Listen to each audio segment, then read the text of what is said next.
प्रधानमंत्री मोदी की चीन यात्रा मतलब 7 साल बाद 31 अगस्त और 1 सितंबर 2025 को हुई। और ये कोई ऐसी वैसी यात्रा नहीं थी। जी हाँ, बिल्कुल। 2020 का जो गलवान संकट था, उसने रिश्तों पर जैसे बर्फ सी जमा दी थी। हाँ, और ये उसे पिघलाने की एक बहुत बड़ी कोशिश थी। और टाइमिंग देखिए ना। बिल्कुल। अमेरिकी राष्ट्रपति ट्रंप ने 50% टैरिफ लगाया। हाँ, उसके ठीक 5 दिन बाद। जी। और वो खबरें भी थीं कि पीएम मोदी शायद ट्रंप के कॉल नहीं ले रहे थे। तो साफ है, ये सिर्फ भारत चीन का मामला नहीं था। नहीं, बिल्कुल नहीं। ये दुनिया को और खासकर अमेरिका को एक संदेश था। भारत के अपने रणनीतिक रास्ते का और एशिया में लीडरशिप दिखाने का। बिल्कुल, अपनी क्षमता दिखाने का। आज हम इसी विजिट पर थोड़ी गहराई से बात कर रहे हैं। हमारे पास ये PM Modi's historic China visit a strategic diplomat PDF दस्तावेज है। हाँ, और हमारा मकसद यही है कि इस यात्रा के क्या नतीजे निकले, इसके क्या संकेत थे और इसके पीछे का जो बड़ा भू राजनीतिक मतलब है, उसे समझें। जी। कैसे इन 48 घंटों ने एशियाई राजनीति को कह सकते हैं एक नई दिशा दी। तो चलिए फिर शुरू करते हैं। इस पूरी कूटनीतिक पहेली को परत दर परत खोलते हैं। हाँ। और इसमें जो दिलचस्प बात है ना, वो ये कि ये विजिट सिर्फ रिश्तों को नॉर्मल करने के लिए नहीं थी। अच्छा। हाँ, ये एक सोचा समझा कदम था। एशिया में जो शक्ति संतुलन है, उसे एक तरह से फिर से गढ़ने का। और ये दिखाने का कि भारत अपने फैसले खुद लेता है। बिल्कुल। रणनीतिक स्वायत्ता जिसे कहते हैं, स्ट्रेटेजिक ऑटोनॉमी, उसका एक बड़ा प्रदर्शन था ये। बिल्कुल। तो शुरुआत करते हैं कि हुआ क्या वहां। 31 अगस्त की शाम अपने यहाँ के समय के हिसाब से 4:30 बजे जी। प्रधानमंत्री मोदी तियानजिन पहुंचे। गलवान के बाद ये अपने आप में एक बहुत बड़ा कदम था। हाँ, बिल्कुल। और वहाँ चीनी अधिकारियों ने काफी गर्मजोशी से स्वागत किया। ये एक संकेत था। अक्टूबर 2024 में कजान में जो ब्रिक्स समिट हुई थी ना। हाँ, रूस में। जी। वहां से जो बातचीत शुरू हुई थी, उसे बीजिंग आगे बढ़ाना चाहता था। रिश्ते सुधारने की इच्छा साफ दिख रही थी। और फिर ज्यादा देर नहीं लगी, शाम 6 बजे ही मोदी और शी जिनपिंग की मीटिंग हो गई। हाँ, करीब 45 मिनट चली वो बैठक। और उसमें शी जिनपिंग ने जो कहा, वो काफी मायने रखता है। क्या कहा उन्होंने? उन्होंने कहा, दोनों देशों के लिए अच्छा पड़ोसी और दोस्त बनना, एक दूसरे की सफलता में भागीदार बनना, और ड्रैगन और हाथी का एक साथ आना ही सही रास्ता है।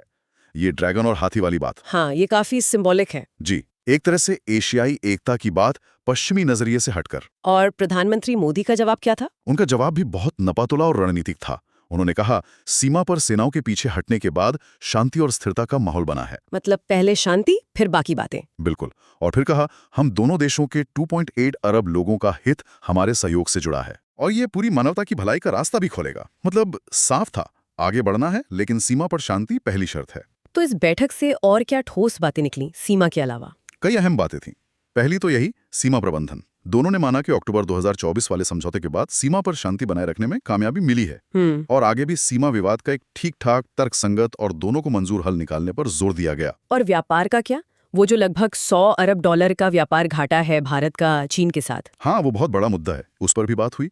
भारत का जो 99.2 बिलियन का भारी घाटा है, उसे कम करने पर चर्चा हुई। अच्छा। और साथ ही ग्लोबल इकोनॉमी की स्थिरता के लिए आपसी व्यापार बढ़ाने पर भी। मतलब एक तरह से ये माना गया कि हाँ, ये घाटा एक समस्या है और इसे ठीक करना है। एक और बड़ी खबर आई थी, सीधी उड़ानें फिर से शुरू होंगी। हाँ, भारत और चीन के बीच 5 साल से बंद थी है। ये तो वाकई बहुत बड़ी राहत है। बहुत बड़ी। 2020 से पहले सोचिए, 8 लाख से ज्यादा लोग साल भर में आते जाते थे। बाप रे। तो सीधी उड़ानें शुरू होने से व्यापार, टूरिज्म, लोगों का आना जाना सब आसान होगा। समय बचेगा, पैसा बचेगा। ये तो रिश्तों को सुधारने में काफी मदद करेगा। बिल्कुल, एक ठोस कदम है ये। लेकिन उस बैठक की सबसे कह सकते हैं तीखी राजनीतिक बात वो तीसरे देश वाला बयान था शायद। हाँ, वो तो सीधा निशाना था। प्रधानमंत्री मोदी का ये कहना कि भारत और चीन दोनों रणनीतिक स्वायत्ता का पालन करते हैं और उनके संबंधों को किसी तीसरे देश के नजरिए से नहीं देखा जाना चाहिए। बिना नाम लिए अमेरिका पर। जी बिल्कुल। साफ संदेश था कि भारत अपनी विदेश नीति अपने हिसाब से चलाएगा, किसी के दबाव में नहीं। उसी शाम 31 अगस्त को रात 8 बजे शी जिनपिंग ने एससीओ नेताओं के लिए एक डिनर रखा था। हाँ, शंघाई सहयोग संगठन, जिसे अक्सर पश्चिम के दबदबे वाले संगठनों का विकल्प माना जाता है। तो ये डिनर भी एक संकेत था। बिल्कुल। ये दिखाने की कोशिश थी कि देखो, एशिया के देश बिना पश्चिमी दखल के भी आपस में सहयोग कर सकते हैं। और फिर अगले दिन 1 सितंबर सुबह 9 बजे एससीओ समिट का मुख्य सेशन हुआ। जी। और उसमें प्रधानमंत्री मोदी का भाषण बहुत अहम था। उन्होंने 3 पिलर बताए थे ना, सुरक्षा, कनेक्टिविटी और अवसर। हाँ, सुरक्षा पर उन्होंने कहा कि आतंकवाद के हर रूप से लड़ने के लिए मजबूत और निर्णायक एक्शन लेना होगा। कनेक्टिविटी में उन्होंने चाबहार बंदरगाह, जो भारत ईरान में बना रहा है, हाँ, और INSTC यानी international north south transport corridor, इनको चीन पाकिस्तान इकोनॉमिक कॉरिडोर सीपेक के विकल्प के तौर पर पेश किया। अच्छा, मतलब भारत अपने रास्ते बना रहा है। जी, अपनी कनेक्टिविटी योजनाओं को आगे बढ़ाने की रणनीति। और तीसरा था अवसर। उसमें क्या था? उसमें लोगों के बीच संपर्क, कल्चरल अंडरस्टैंडिंग बढ़ाने के लिए एक सभ्यतागत संवाद मंच का प्रस्ताव रखा। लेकिन इस एससीओ समिट में भारत के लिए एक बड़ी कूटनीतिक जीत भी थी, है ना?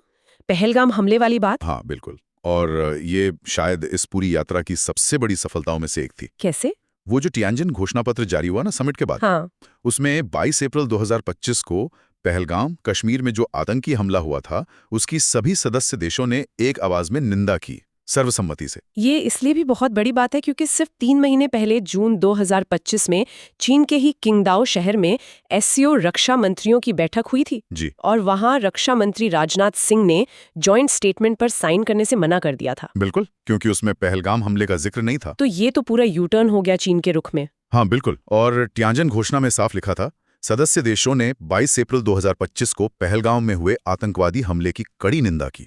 ऐसे हमलों के अपराधियों, आयोजकों और प्रायोजकों को न्याय के कटघरे में लाया जाना चाहिए। ये आयोजकों और प्रायोजकों वाली भाषा। जी, ये सीधा इशारा था पाकिस्तान की तरफ। और घोषणा में ये भी था कि आतंकवाद के खिलाफ लड़ाई में दोहरे मापदंड अस्वीकार्य है। बिल्कुल, ये पाकिस्तान के लिए बड़ा झटका था। सोचिए, उनके प्रधानमंत्री शहबाज शरीफ खुद उस बैठक में मौजूद थे। वाह, ये तो बड़ी कामयाबी थी। हाँ, कूटनीतिक तौर पे बहुत बड़ी। एससीओ समिट के बाद उसी दिन 1 सितंबर को सुबह 11 बजे के करीब एक और दिलचस्प तस्वीर आई। कौन सी? प्रधानमंत्री मोदी और रूस के राष्ट्रपति पुतिन एक ही कार में बैठकर अपनी द्विपक्षीय मीटिंग के लिए गए। ओ हाँ, वो तस्वीर। कूटनीति में ये छोटी-छोटी बातें बहुत मायने रखती हैं। क्या मतलब निकलता है इसका? ये दोनों नेताओं के बीच की सहजता, आपसी भरोसा दिखाता है। प्रधानमंत्री मोदी ने सोशल मीडिया पर लिखा भी था। हाँ, मैंने पढ़ा था। एससीओ शिखर सम्मेलन स्थल पर कार्रवाई के बाद राष्ट्रपति पुतिन और मैं एक साथ अपनी द्विपक्षीय बैठक स्थल पर गए। उनके साथ बातचीत हमेशा व्यवहारिक होती है। और पुतिन ने भी गर्मजोशी दिखाई थी। हाँ, उन्होंने मोदी को प्रिय मित्र कहा और दशकों पुराने भरोसेमंद रिश्तों का जिक्र किया। अच्छा, उनकी बातचीत में क्या खास रहा? यूक्रेन पर बात हुई? जरूर हुई होगी। यूक्रेन संघर्ष पर बात हुई।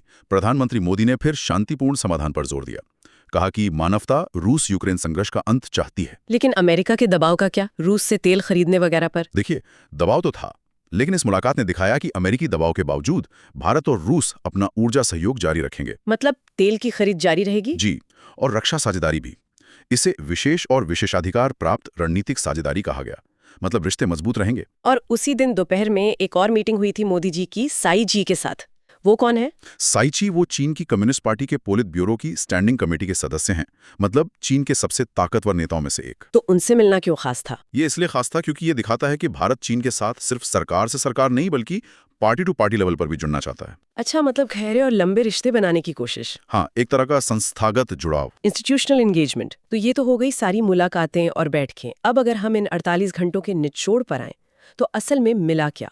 बड़े समझौते, बड़े नतीजे क्या रहे? सबसे पहले तो सीमा प्रबंधन। ये बहुत अहम है कि सीमा पर शांति बनाए रखने पर सहमति बनी, वो भी बिना किसी बाहरी मतलब अमेरिकी दखल के। हाँ, ये दिखाता है कि एशिया वाले अपने मसले खुद सुलझा सकते हैं। बिल्कुल, यही संदेश था। दूसरा, आर्थिक मोर्चा। हाँ, व्यापार घाटे को कम करने के लिए क्या ठोस कदम उठे? देखिए, 99.2 बिलियन के घाटे को समस्या मानना ही एक कदम है, लेकिन उससे आगे चीन ने कुछ जरूरी चीजों पर से रोक हटाई। जैसे rare earth elements, electronics, defence में बहुत काम आते हैं, उन पर से एक्सपोर्ट बैन हटा। अच्छा, भारतीय किसानों के लिए उर्वरक मतलब फर्टिलाइजर की सप्लाई फिर शुरू करने पर सहमति बनी। ये तो बहुत जरूरी था। जी, और भारत में जो बड़े इंफ्रास्ट्रक्चर प्रोजेक्ट चल रहे हैं, उनके लिए टनल बोरिंग मशीनें TBMs देने पर भी रजामंदी हुई। और वो पुराने व्यापारिक रास्ते भी खुल रहे हैं, नाथुला शिपकिला वाले। हाँ, सिक्किम में नाथुला, हिमाचल में शिपकिला, उत्तराखंड में लिपुलेख।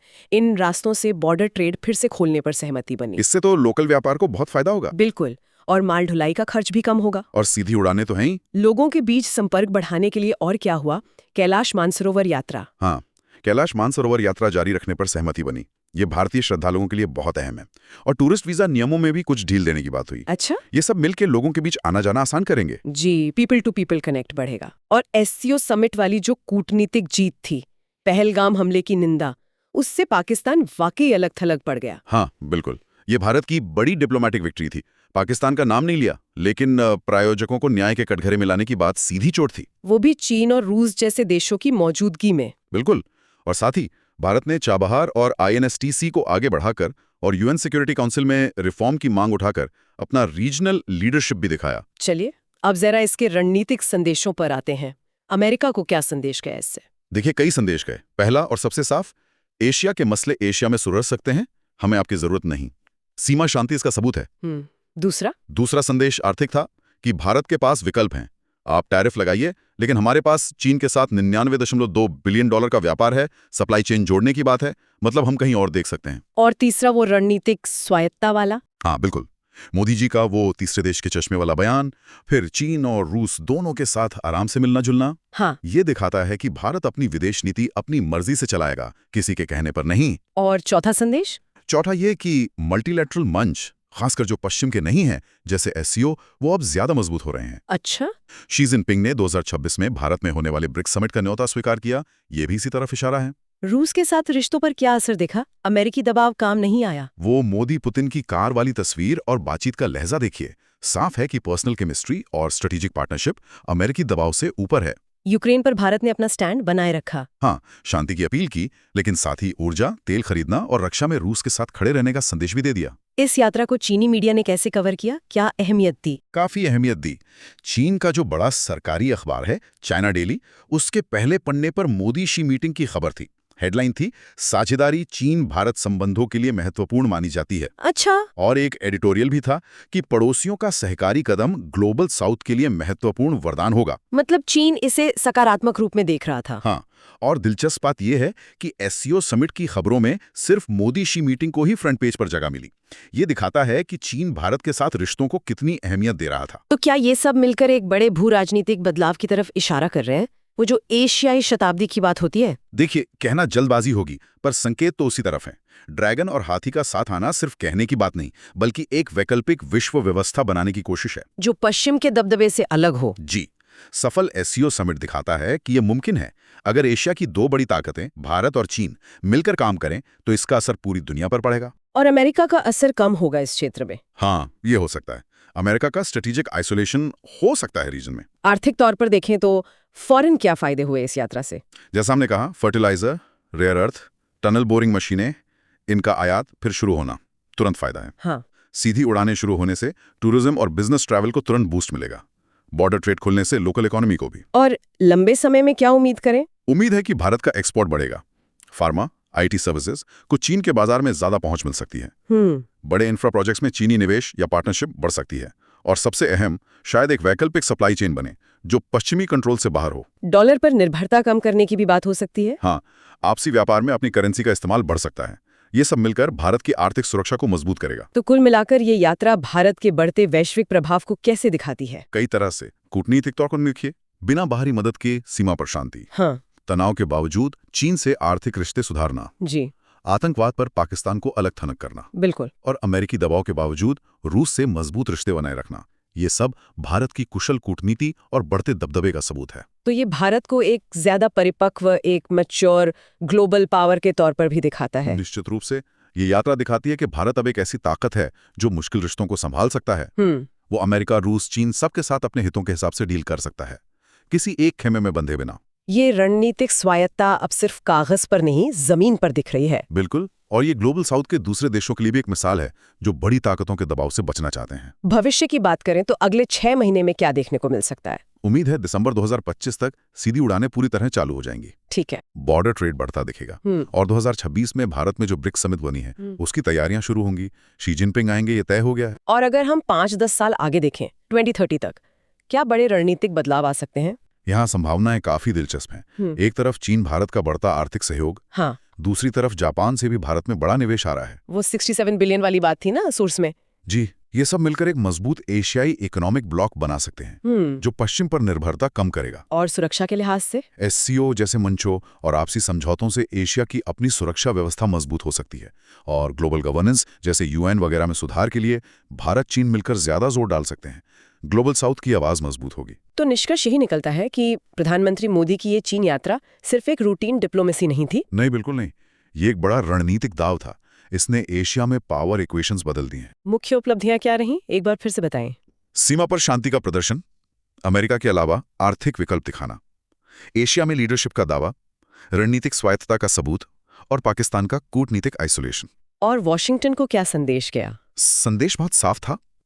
यात्रा की टाइमिंग अमेरिकी टैरिफ के ठीक बाद और उन खबरों के बीच कि ट्रंप के कॉल इग्नोर हो रहे हैं। हाँ, ये दिखाता है कि दबाव की राजनीति भारत को झुका नहीं सकती, बल्कि उसे दूसरे विकल्पों की तरफ और तेजी से धकेल सकती है। वो तस्वीरें भी मोदी शी का हाथ मिलाना, मोदी पुतिन का एक कार में जाना। जी, और एससीओ की एकजुटता, ये तस्वीरें दुनिया को बता रही थीं कि एशिया की बड़ी ताकतें अमेरिका की मर्जी के बिना भी मिलकर काम कर सकती हैं और सफल हो सकती हैं। और इसका दुनिया पर क्या असर देखती हैं आप? देखिए, ये दिखाता है कि वो जो एक ध्रुवीय दुनिया, यूनिपोलर वर्ल्ड थी, उसका दौर खत्म हो गया है। अब बहुध्रुवीय दुनिया सिर्फ बन नहीं रही, वो काम कर रही है, फंक्शन कर रही है। भारत का ये संतुलन साधने का तरीका, क्या ये दूसरों के लिए मॉडल बन सकता है? बिल्कुल, खासकर ग्लोबल साउथ के देशों के लिए बड़ी ताकतों से रिश्ते रखते हुए, अपने लोकतांत्रिक मूल्यों को बचाते हुए अपने रास्ते बनाना।